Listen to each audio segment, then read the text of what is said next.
यह तुम क्या कह रही हो? डॉक्टर चाचा भी तो यही कहते हैं। पापा देखिए ना, वे गरीबों का मुफ्त इलाज करते हैं। वे हमेशा यही कहते हैं, बस जितने की मुझे जरूरत होती है मैं रख लेता हूँ, बाकी दूसरों को दे देता हूँ, ताकि मेरे साथ साथ दूसरों का भी काम चलता रहे। वे बेटी का मुंह देखते रह गए थे। अच्छा हुआ सीमा ने बात खोल दी, नहीं तो वे कितनी बड़ी गलती कर बैठते। नहीं नहीं, उन्हें तो ऐसा लड़का चाहिए जो व्यापार को संभाल सके। वे इस तरह अपनी औलाद को कभी नहीं लुटाएंगे और उन्होंने निश्चय किया था वे अपनी तरफ से तलाश शुरू कर देंगे। यह काम जल्दी ही करना होगा। जल्दी काम करने का नतीजा भी सीमा की नजरों से छिपा नहीं रहा। शंभू जी के ऑफिस के टेबल पर उसने जब कई लड़कों के फोटो देखे तो वह सब कुछ समझ गई थी। उसी दिन वे कोलकाता जाने वाले थे। सीमा ने सब कुछ देखने के बाद केवल इतना ही कहा था, पापा आप इतनी जल्दी ना करें तो अच्छा है। तुम्हें मेरे फैसले पर कोई आपत्ति है? मेरा अपना भी तो कोई फैसला हो सकता है। उसने दृढ़ता से कहा था, मुझे तुम्हारे फैसले पर आपत्ति नहीं।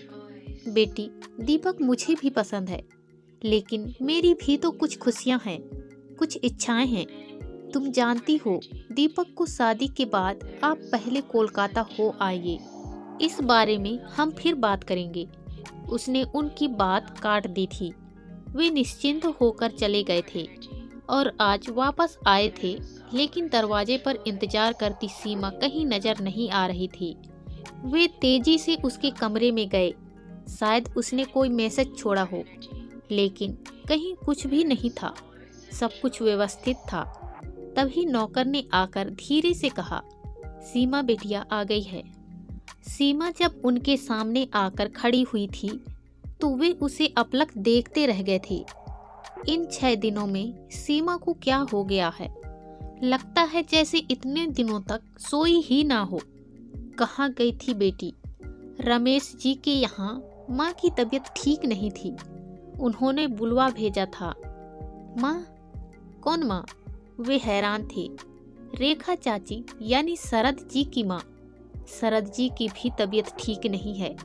मैं यही बताने आई थी, कहीं आप चिंता ना करने लगें। मुझे अभी फिर वापस जाना है। उनकी देखभाल करने वाला कोई नहीं, दोनों बीमार हैं। शायद मुझे रात को भी वहीं रहना पड़े। उनका नौकर वे बात पूरी नहीं कर सके थे। जितनी सेवा कोई अपना कर सकता है, उतनी सेवा क्या नौकर करेगा? मेरा मतलब तो आप समझ गए हैं ना। मैंने कहा था ना, पिताजी मेरा भी कोई फैसला हो सकता है। और डॉक्टर का बेटा दीपक, वे हैरान थे। वह तो बचपन की पगडंडियों पर लुका छिपी खेलने वाला दोस्त था, जो जवानी के मोड़ पर आकर आपकी दौलत से भी आंख मिचौली खेलना चाहता था। मुझे जीवन साथी की जरूरत है पापा, दौलत पर पहरा देने वाले पहरेदार की नहीं।